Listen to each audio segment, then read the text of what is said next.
Hello, good morning. സുഖമല്ലേ എല്ലാവർക്കും? ജോലിക്ക് അപ്ലൈ ചെയ്യുന്നുണ്ടല്ലോ അല്ലേ? കഴിഞ്ഞ വീഡിയോയുടെ ഒരു തുടർച്ചയായിട്ടുള്ള ഒരു വീഡിയോ ആണ് ഇപ്പോൾ ഞാനിവിടെ ചെയ്യുന്നത്. കഴിഞ്ഞ വീഡിയോയിൽ ഇവിടെ ഏജൻസിയുടെ സഹായം കൂടാതെ ഒരു സ്റ്റഡി വിസ എങ്ങനെ എടുക്കാമെന്ന് ഞാനിവിടെ എക്സ്പ്ലെയിൻ ചെയ്തിരുന്നു. പക്ഷേ ഇത് സ്റ്റാർട്ട് ചെയ്യുന്ന സമയത്ത് ഒരുപാട് സംശയങ്ങളൊക്കെ നമുക്കിവിടെ വരാം. അപ്പോൾ ആ സംശയത്തിനുള്ള ഒരു മറുപടിയും എന്തൊക്കെ ഡോക്യുമെന്റ്സ് ആണ് അതിന് വേണ്ടത്, ഇതിനെക്കുറിച്ചുള്ളൊരു വീഡിയോ ആണ് ഇത്. എല്ലാവർക്കും ഒരു തോന്നലുണ്ടാവും, പാസ്പോർട്ട് ഉണ്ടെങ്കിൽ നിങ്ങൾക്ക് ഏത് രാജ്യത്തേക്കും പോകാമെന്നത്. ഒരു സ്റ്റഡി വിസ എടുക്കാനായിട്ട് പാസ്പോർട്ട് മാത്രമല്ല, ഒരുപാട് ഡോക്യുമെന്റ്സ് നിങ്ങൾക്ക് ആവശ്യമായിട്ട് വരും. അപ്പൊ അത് എന്തൊക്കെ ഡോക്യുമെന്റ്സ് ആണ് എന്ന് നോക്കാം. സിമ്പിൾ ആയിട്ടുള്ള ഡോക്യുമെന്റ്സ് ആണ് കേട്ടോ.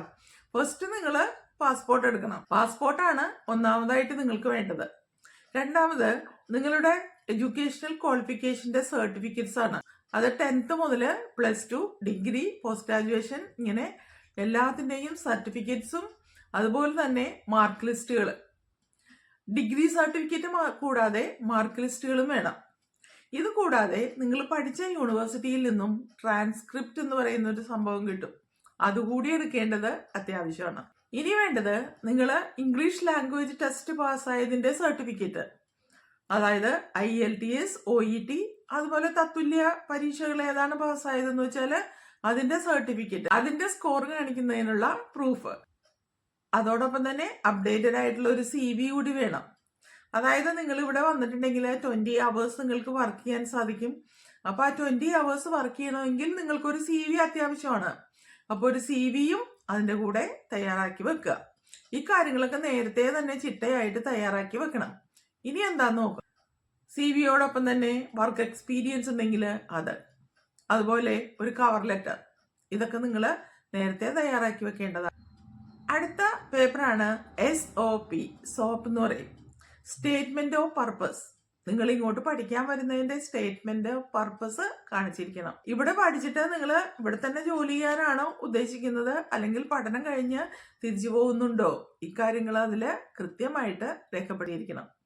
അടുത്തത് 3 പാസ്പോർട്ട് സൈസ് ഫോട്ടോ വേണം. അതൊക്കെ നേരത്തെ എടുത്തു വയ്ക്കണം കേട്ടോ. നിങ്ങൾ മാരീഡ് ആണെങ്കിൽ മാരേജ് സർട്ടിഫിക്കറ്റ് വേണം, ബർത്ത് സർട്ടിഫിക്കറ്റ് വേണം. നിങ്ങൾക്കൊരു പാർട്ട്ണർ ഉണ്ടെങ്കിൽ പാർട്ട്ണറുടെ ബർത്ത് സർട്ടിഫിക്കറ്റ്, പാർട്ട്ണർക്ക് ഒരു CV. അപ്പൊ ഇത്രയും കാര്യങ്ങൾ വേണം കേട്ടോ. ഇതൊക്കെ നേരത്തെ തന്നെ അറേഞ്ച് ചെയ്ത് വെക്കണം. നമുക്കൊരു പ്ലാൻ ഉണ്ടാവുമല്ലോ, ഏതെങ്കിലും രാജ്യത്തേക്ക് പഠിക്കാൻ പോകണമെന്നുണ്ടെങ്കിൽ നമ്മൾ തൊട്ടടുത്തുള്ള ഏജൻസിയിലൊക്കെ പോയി കാര്യങ്ങളൊക്കെ അന്വേഷിച്ചിട്ടുണ്ടാവും. അപ്പൊ പ്ലാൻ അനുസരിച്ച് മുന്നോട്ട് പോകണമെങ്കിൽ ഇത്തരത്തിലുള്ള കാര്യങ്ങളെല്ലാം ചിട്ടയായിട്ട് ഒരു ഫയലില് നേരത്തെ തന്നെ അറേഞ്ച് ചെയ്ത് വെക്കുക. ഇനി പ്രീവിയസ് ആയിട്ടുള്ള നിങ്ങളുടെ വിസ ഉണ്ടെങ്കിൽ ആ വിസയുടെ കോപ്പീസ് കൂടി വേണം. ഇതിനു മുൻപ് നിങ്ങൾ ഏതെങ്കിലും രാജ്യങ്ങളിലേക്ക് വിസ എടുത്തിട്ടുണ്ടെങ്കിൽ അതിന്റെ കോപ്പിയാണ് ഉദ്ദേശിക്കുന്നത്. ഒരു 45 വയസ്സിന് ശേഷമാണ് നിങ്ങൾ സ്റ്റഡി വിസ എടുക്കാൻ ആഗ്രഹിക്കുന്നതെങ്കിൽ ആ SOP, സ്റ്റേറ്റ്മെന്റ് ഓഫ് പർപ്പസ്, ശരിയായ രീതിയിൽ തയ്യാറാക്കണം. വിസ കിട്ടണമെങ്കിൽ ഓഫർ ലെറ്റർ കിട്ടണം. അപ്പൊ സ്റ്റഡി വിസ കിട്ടാനായിട്ട് ആദ്യം വേണ്ടത് ഓഫർ ലെറ്റർ ആണ്. അത് നമുക്ക് യൂണിവേഴ്സിറ്റിയിൽ നിന്നാണ് കിട്ടേണ്ടത്. അപ്പൊ ആ യൂണിവേഴ്സിറ്റിയിൽ നിന്ന് കിട്ടണമെങ്കിൽ നിങ്ങളുടെ സ്റ്റേറ്റ്മെന്റ് ഓഫ് പർപ്പസ് അതിൽ നന്നായി കാണിച്ചിരിക്കണം.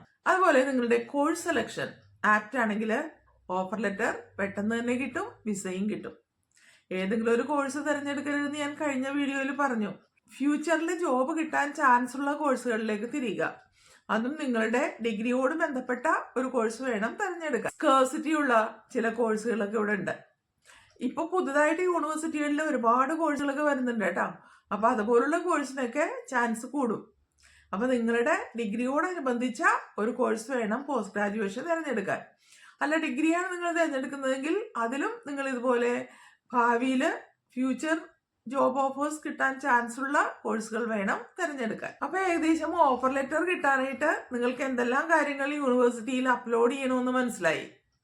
ഒന്നാമതായിട്ട് പാസ്പോർട്ടിന്റെ കോപ്പി, രണ്ടാമത് നിങ്ങളുടെ സർട്ടിഫിക്കറ്റ്സ്, അതിൽ മാർക്ക് ലിസ്റ്റ് വേണം, ഡിഗ്രി സർട്ടിഫിക്കറ്റ് വേണം, മൂന്നാമതായിട്ട് യൂണിവേഴ്സിറ്റിയിൽ നിന്ന് കിട്ടുന്ന ട്രാൻസ്ക്രിപ്റ്റ്, മറന്നു പോകാൻ പാടില്ല അത്, നാലാമത് അപ്ഡേറ്റഡ് ആയിട്ടുള്ള ഒരു CV, അതോടൊപ്പം ഒരു കവർ ലെറ്റർ. നിങ്ങൾ ജോലി ചെയ്തിട്ടുണ്ടെങ്കിൽ വർക്ക് എക്സ്പീരിയൻസ് കാണിക്കുന്ന ഒരു സർട്ടിഫിക്കറ്റ് കൂടി ആ സ്ഥാപനത്തിൽ നിന്ന് വാങ്ങിച്ചോളണം.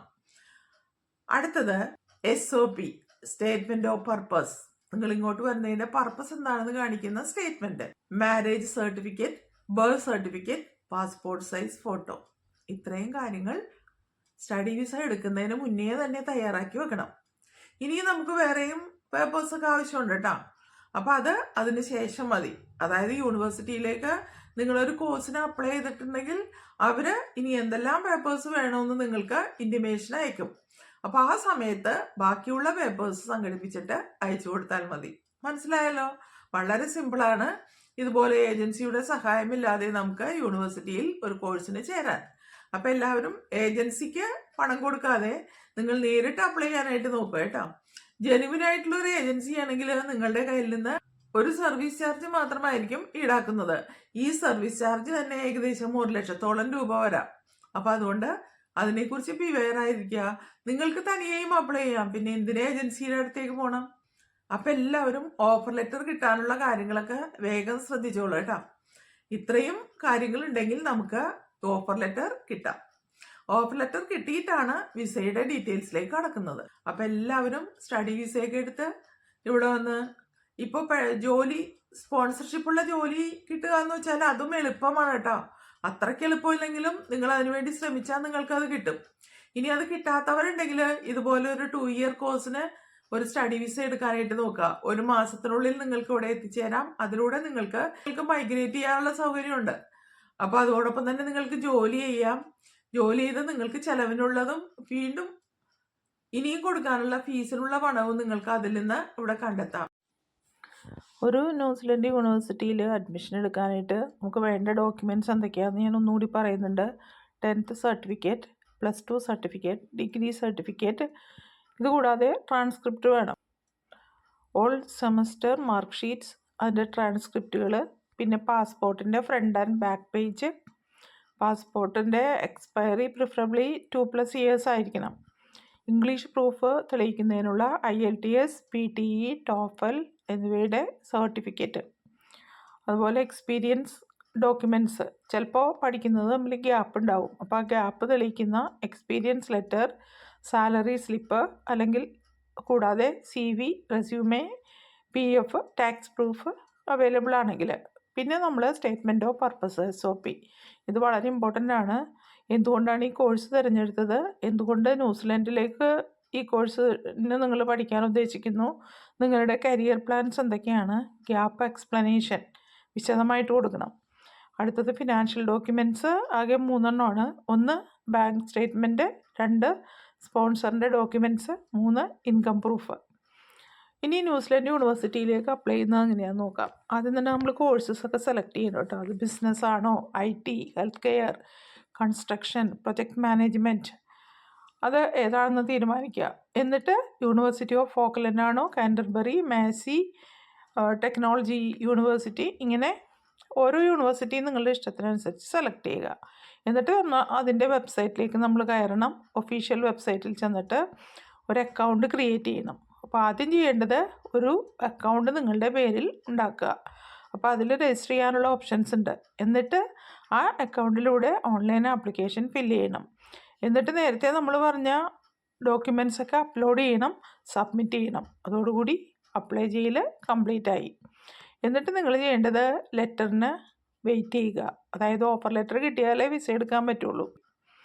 അപ്പോൾ നിങ്ങൾക്ക് ചിലപ്പോൾ കണ്ടീഷണലായിട്ടുള്ളൊരു ഓഫറായിരിക്കും കിട്ടുന്നത്, ചിലപ്പോൾ ഫുൾ ഓഫർ ലെറ്റർ ആയിരിക്കും. അത് ഏതാണെന്ന് ചെക്ക് ചെയ്യണം കേട്ടോ. 4ാമത്തെ സ്റ്റെപ്പ് ഫീസ് കൊടുക്കുക എന്നുള്ളതാണ്. പിന്നീട് ലാസ്റ്റ് സ്റ്റെപ്പാണ് സ്റ്റുഡൻറ്റ് വിസയ്ക്ക് അപ്ലൈ ചെയ്യുന്നത്. അപ്പോൾ ഒഫീഷ്യൽ ഇമിഗ്രേഷൻ സൈറ്റിൽ നിന്ന് വേണം അപ്ലൈ ചെയ്യാനായിട്ട്. ഇത്രയും കാര്യങ്ങൾ ശ്രദ്ധിച്ച് വേണം ഒരു യൂണിവേഴ്സിറ്റിയിൽ നിങ്ങളൊരു ഏജൻറ്റിൻ്റെ സഹായം കൂടാതെ ഒരു കോഴ്സിന് അഡ്മിഷൻ എടുക്കേണ്ടത്. ഇപ്പോൾ വർക്കിംഗ് അവേഴ്സൊക്കെ കൂട്ടിയിട്ടുണ്ട് കേട്ടോ. നേരത്തെ 20 മണിക്കൂറേ ജോലി ചെയ്യാൻ പാടില്ലായിരുന്നു. ഇപ്പോൾ അത് കൂട്ടിയിട്ടുണ്ട്.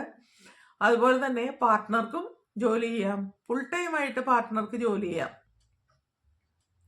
അപ്പോൾ പാർട്ട്ണറുടെ വർക്ക് എക്സ്പീരിയൻസും CV ഒക്കെ ആയിട്ട് വരാനായിട്ട് നോക്കുക കേട്ടോ. അപ്പോൾ ഇത്രയാണ് ഇന്നത്തെ വീഡിയോ. ഇനിയും നമുക്ക് അടുത്ത ദിവസം മറ്റൊരു വീഡിയോ ആയിട്ട് കാണുന്നവരെ see you. Bye.